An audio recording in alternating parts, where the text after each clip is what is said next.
Welcome to News in Context. I'm Gina Valeria. In this episode, we explore how trauma and stress impact journalists and an evolving sensibility among those who practice journalism that self-care and safety must become more integral parts of the work of informing the public, bringing information to light, and holding power to account.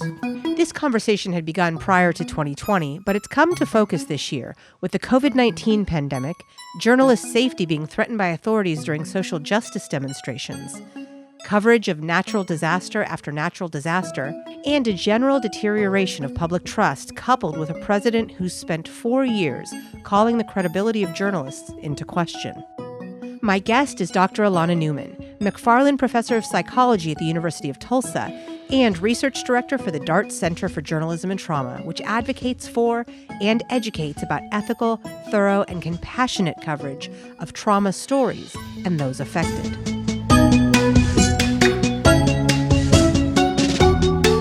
It feels to me that we're more openly talking about self-care and more openly acknowledging the trauma than we were when I was actively doing it. I think that's true. So when the Dart Center started, I think the stigma about mental health in general was much more difficult. And the Dart Center is dedicated to, helping people create ethical, compassionate, victim-centered journalism.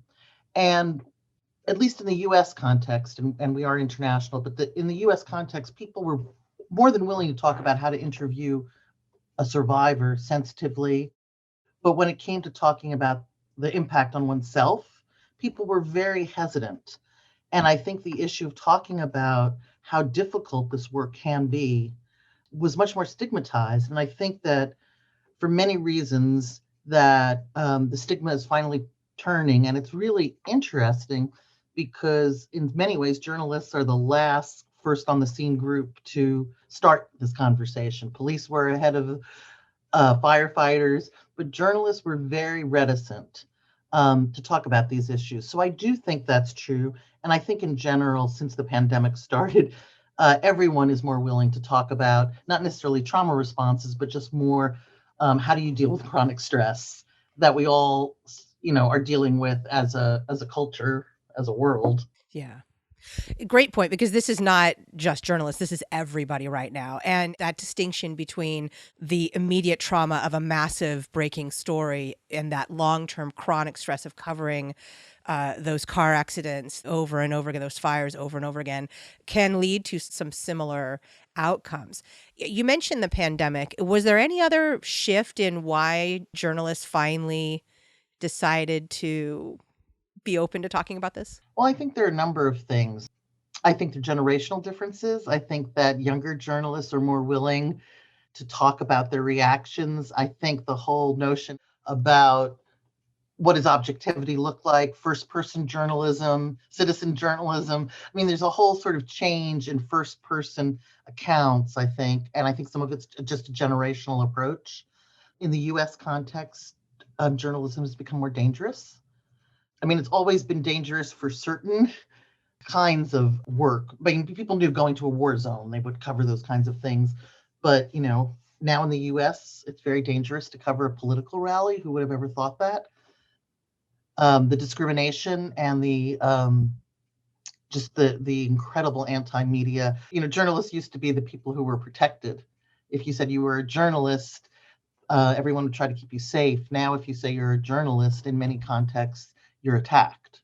So I think that the assault on journalists and on basically freedom of expression has really changed some of that conversation. I think in general, acceptance of mental health problems has changed as a culture. I think trauma-related problems are less stigmatized, thanks in part to some of the coverage actually on journalism. So there's a whole variety of reasons. I also think that, in the last 20 or 30 years, we have better psychological interventions. The point you made about coverage. When you're going to cover a story, initially we wouldn't put ourselves in the story or wouldn't relate that to ourselves. But the more and more we started covering issues of mental health and issues of stress and trauma, there's something there about turning the mirror back on and recognizing that I'm feeling that way. And that's an important point and lends itself to the importance of coverage. And so I guess what I'm asking you is how important is it to cover those stories? And also at the DART Center, you do a lot of work about guidance, tips for how to cover it. So I'm wondering if you could talk a little bit about that coverage, the importance of it, and how DART helps support that. I'm a clinical psychologist and I'm a professor and I teach, and I've been a trauma expert for a long time. So I teach about trauma, train people how to become clinicians, and all of that is very important in addressing mental health. But journalists can make such a greater impact by the stories they tell to a larger group of people than I probably will ever touch as a clinical psychologist. Journalists have a role in really explaining the experiences of people and helping people make choices. We have to make a lot of choices about laws that involve survivors, that involve mental health. And so journalists have such an impact, I think, on societal understanding to tell compassionate, important stories about people who've experienced violence, injustice is such an important task. And it's always been the task of journalists, but it's not been the task to think about it from a trauma frame. That's a long way of saying the DART Center is dedicated to helping journalists with the tools that they might need. Traditional journalism, and it's changing, has always had very effective tools in talking to people who are empowered. And many of the rules and the operating rules make a lot of sense when you're talking to someone who's in government or someone. They don't make the same sense when you're talking to somebody who's been violated and disempowered. And so really getting journalists to think about, well, what craft tools do you need to adjust? What do you need to do a little bit differently?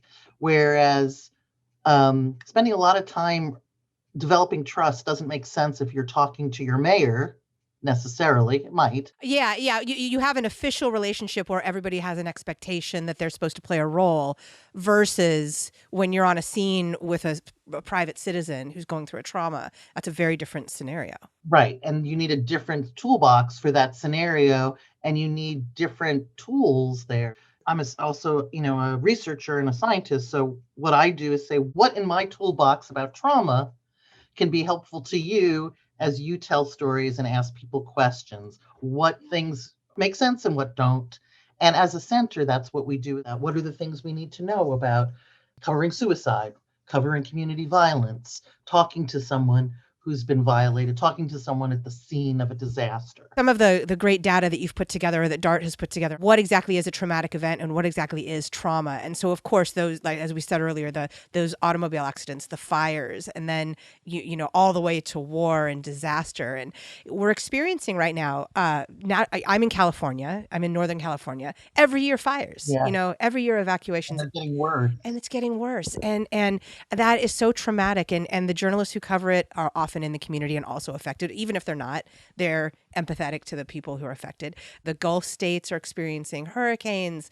And as you said, we've got social justice issues with the Black Lives Matter movement that have always been there, but now we're actively trying to push back on. And that's led to not only trauma among affected parties, people of color, women, but the journalists who are covering are also now not only experiencing the empathetic trauma of the people they're covering, but the trauma of being targeted in those protests as well.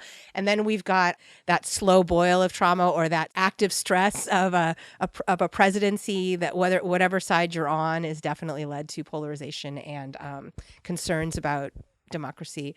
And then finally, the COVID-19. I would deconstruct that a little bit.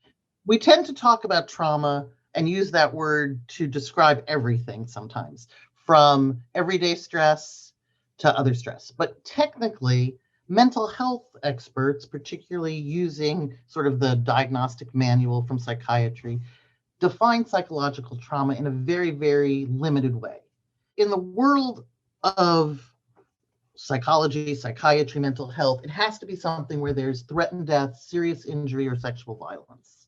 For journalists, It comes in sort of 2 or 3 forms, as we were just talking about. There can be being directly there, being the direct target. Then there's witnessing the traumatic events as they're occurring to others. So, journalists are professional witnesses, so they're seeing it as professional witnesses. There is also what I would say is indirect trauma. In my view, empathetically engaging with someone who's experienced violence, particularly when you're not trained to deal with all those emotions, is another form of exposure that's probably a little bit different in its effects, but there is an effect of that, as you were talking about. Then there's the stress of being a journalist under the current conditions, occupational job stressors, deadlines, the changing industry, the reliance more and more on freelancers. I mean, we can go through all sorts of ways in which the industry itself is stressful, shift work, dealing with editors. I mean, there's a whole series of stressors just of the work, which can be very satisfying. One of my students found that it isn't trauma, it's trauma plus those occupational stressors together that sometimes makes it more toxic, as you were saying. And then there are ongoing chronic kinds of stressors as well. So I would just disentangle a few of those because I think they're different solutions and different ways of thinking about, well, what kind of training, how do you help if you separate those? Yeah. So let's do that. Let's go through and talk about the first category of traumas, and what are some things that journalists can do to cope with those, or that journalism students can do to prepare themselves. Let's start with direct. I mean, obviously, one thing that has also changed and I think has made psychological trauma more present is safety training. I mean, it used to be that hostile environment training was for the very few. And I think now it's more of an industry standard. It's something now more and more students are getting. But as part of safety training, my students and I, we look at training, and what people said is that lots of these trainings, they're useful, but they don't include enough about psychological preparation, and they don't include enough about gender violence and specific needs regarding those areas. And just like one would make a plan for the physical, what do you do when you're in physical danger? The same things come, what do you do when you're in psychological danger? So planning and being aware of the signs, sort of for the direct exposure. Then it's the same thing I would say for witnessing those events. And there's evidence to show that training in general makes people more resilient. And so feeling prepared and also having a sense of control, even if you don't have control, having a perceived sense of what do you do, not second guessing, can make it much easier. I mean, that's why most first responders drill, is so that when they're in a chaotic moment, they know what to do. And in some ways, the ethical issues that one faces in those kinds of situations are very hard. And that's another thing that we've been discovering about resiliency, is that having a moral code and having an ethical awareness can really guide you. So I would say that being an ethical journalist is also a way of coping, which is if you know that you're acting responsibly in the best interest of journalism, that can be really a helpful way to respond. Oh, I really love that. I already believe that. Yeah, I'm glad you called it out. There's been research done with, super responders, special forces, people who, have their legs blown off and then run marathons. And one of the things they found for resiliency is having a moral code really makes you stronger, is that is a way to be resilient. And so we at the Dart Center really said that, ethical training is something that we really believe does make a journalist stronger, because then you don't have regrets. There's a new concept in mental health called moral injury, and it's this idea that instead of a psychological injury, it's been mostly applied to military, that there can be a spiritual wound that needs to be healed in a different way when you feel guilt about acts of omission or commission, particularly in war zones. I also think this, and I have a student who's starting to look at this, and there's been a couple of studies just out looking at the issue of moral injury in journalists. To what degree is there moral injury if you feel like you haven't behaved ethically? And a few studies have shown that ethical regrets predict some psychological distress in journalists when they've covered things. It's one component. Yeah, I really appreciate that. And I also appreciate the idea of building resiliency by preparing. One thing I've started to do, and again, this is fairly new, but in the past couple of semesters, is include in my journalism classes teaching about online harassment and really calling that out and naming it and being intentional about talking about it so that students know this can be a part of the landscape, especially for women or people of color. And here are resources, and here's how some people are coping with it. Here's how some people are not coping with it yet because we're trying to figure it out. But I feel like the students really want that. As you said, it's a different mindset about what they think is important. I love that these students speak up, honestly. I think it's pushing us to deal with these things better. You're listening to News in Context. I'm Gina Valeria. We're talking with Dr. Elana Newman, McFarland Professor of Psychology at the University of Tulsa and Research Director for the Dart Center for Journalism and Trauma. Vicarious trauma is really the area that is hardest for journalists. When I train clinical psychology students, the concept is you have to take care of yourself in order to take care of other people. But they're trained in the issues of emotional literacy. And what I find really interesting is that the training of journalists, we don't start talking about emotions till we talk about audience. And in my field, we talk about how do emotions affect your data gathering, the information you solicit, the way you ask questions. And I really think that the training for journalists, we need to have a conversation because I believe that in order, and I'm a scientist, in order to be more objective, whatever that is, one needs to be aware of their emotional state because that affects the way that you collect information and the way you interact with your sources and the way you design your story. And journalists are trained to record, but not on the emotional impact of bearing witness. And you are professional witnesses.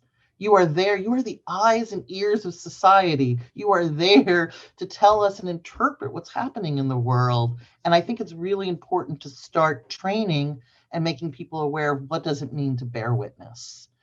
And how do you prepare to bear witness? How do you take care of yourself? What are the signs that you need a little break?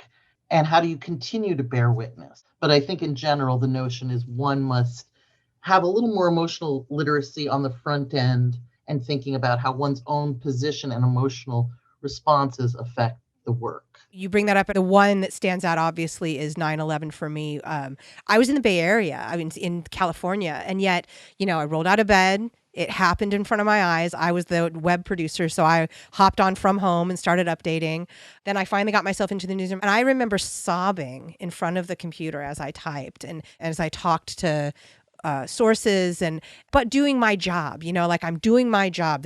And I felt useful, because I'm informing, So anyway, I guess there was a lot for me in that, in during that week in particular, in that I felt useful. I understood what my mission was. And I think about Jay Rosen and Press Think. They talk about you should know if you know why you're there. Yes, and personal mission is another resiliency factor, is having a sense of purpose and knowing why you do what you do. It helps you understand and get through the trauma. But I remember at the end of that week, I was supposed to see a friend and I'm like, I feel like a toxic waste dump. And I went for, just a 40-minute workout. And that changed everything. And so that's one point. But then the other point was the trauma for me that I didn't realize was trauma.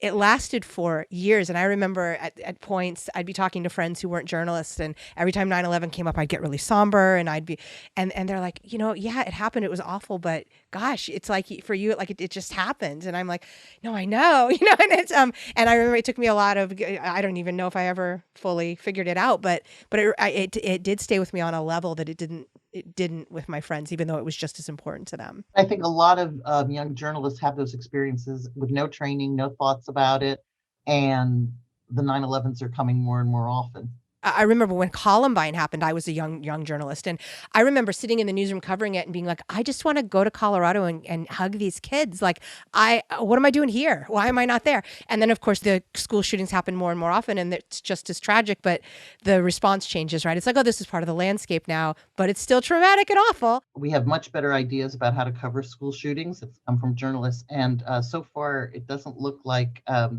we've progressed as much as we thought we would. So it's interesting as well that the craft for changing it hasn't changed all that much. Yeah, and that's too bad. And that's too bad. But I think your point is real. I'm so glad you said it because the 9/11 was this uniquely awful and big, and yet that awful bigness is happening a lot now in our world, which makes this conversation we're having, I think, all the more important. How would you train journalists or guide them in dealing with this vicarious empathy and trauma? Getting training on how to interview, how to create some boundaries. When is it okay to do certain things? When isn't it? There's lots of issues about interviewing and creating relationships, because some relationships you have with sources are long term. How do you navigate those? And nobody ever talks about them because you're not supposed to have them, but you have them. So having those conversations about what are appropriate source to journalists relationships, knowing your coping skills, knowing your vulnerabilities too. In other fields, we recognize that if athletes have broken a leg and they're more vulnerable, we teach them how to sort of do their job, knowing that they have a bad ankle or whatever, but acknowledging that we all have those vulnerabilities. And so what extra things do we need to do to keep doing the work? Reporters, and just with base rates, who've been sexually assaulted, who've been abused in childhood. I mean, we all have come to the world with vulnerabilities, and many of those are stigmatized vulnerabilities that journalists aren't going to talk about.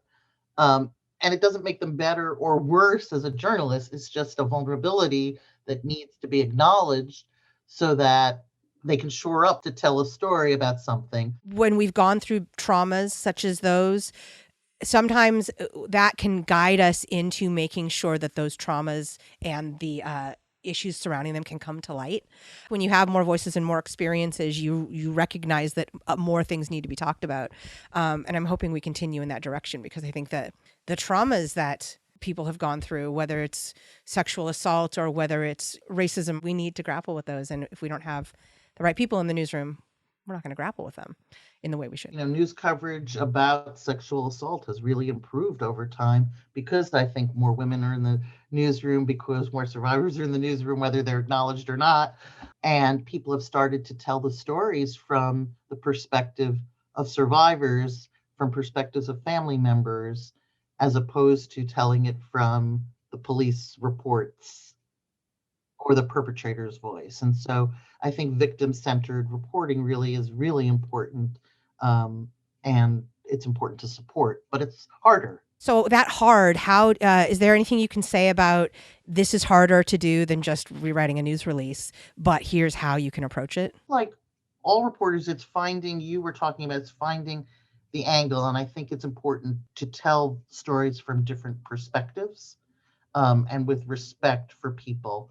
And I think the other piece that's a little bit different and ties to something we were talking about before, which is when you're talking to people who have been abused or who have lost control, you get a better story and you get better information if you allow your source to have some control, whether it's, do you want to sit here versus here, taking longer with your story.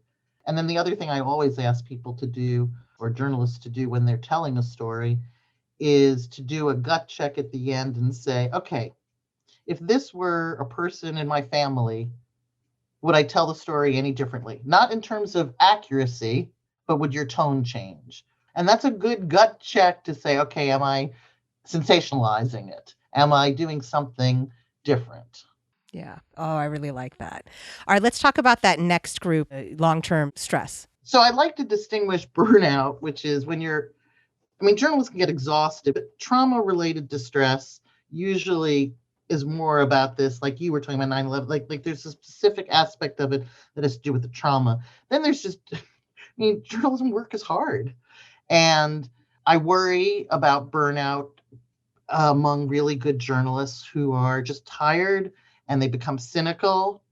They're always skeptical, and it's good to be a skeptical person. That's very important for a journalist. But when it moves into being cynical all the time, and so cynical that you can't ever be optimistic, so at its extreme, and feeling exhausted all the time, that can be burnout. And I think that self-care is, we're using it for traumas, but self-care techniques are really designed for before things get extreme.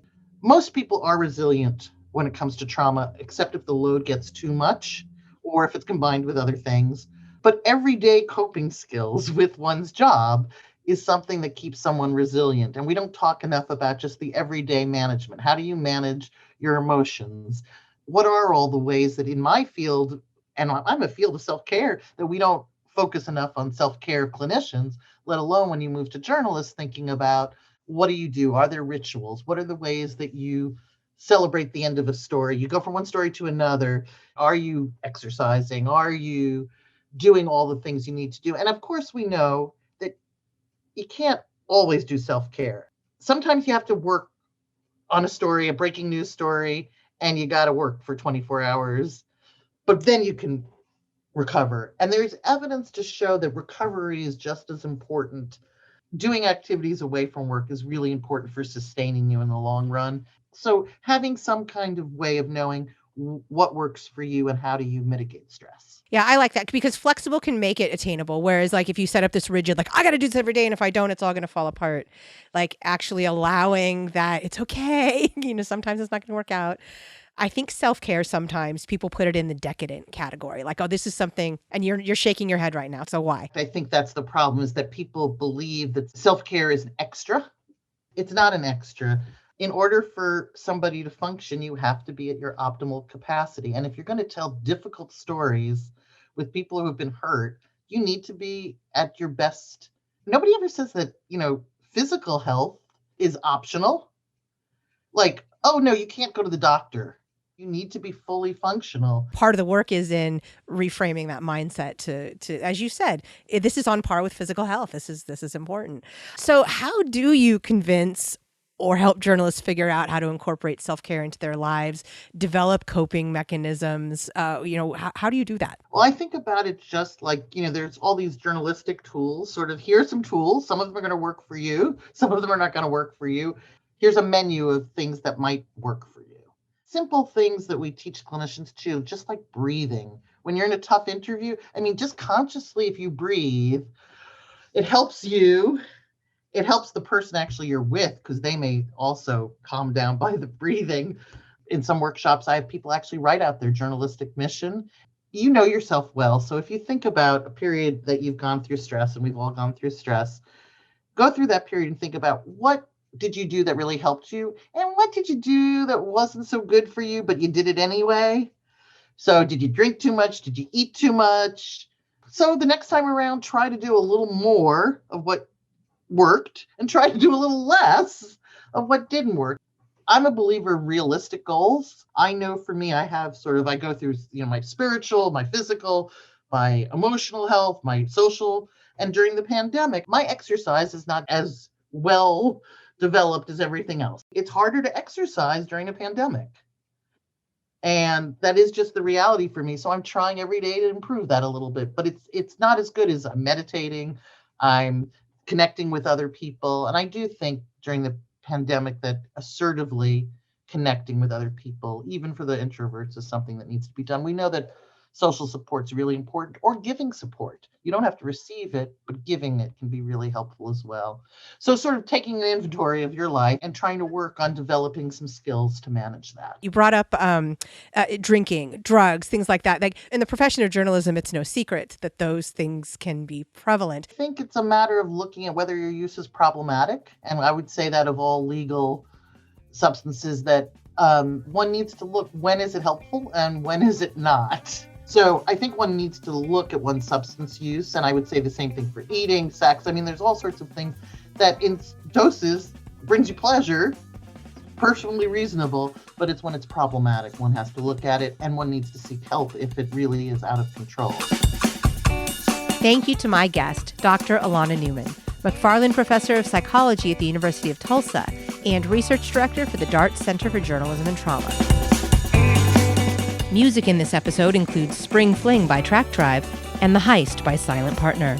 In addition to hearing News in Context every Friday at 8:30 a.m. and 6:30 p.m. on KSFP 102.5 in San Francisco, you can hear it on Spotify, Stitcher, Apple Podcasts, iHeartMedia, Google Play, Google Podcasts, Podbean, YouTube, and PRX. We're also on Facebook and Twitter at News in Context SF and on Instagram at News in Context. And you can find links to all of that at newsincontext.net. I'm Gina Valeria. Thank you for listening.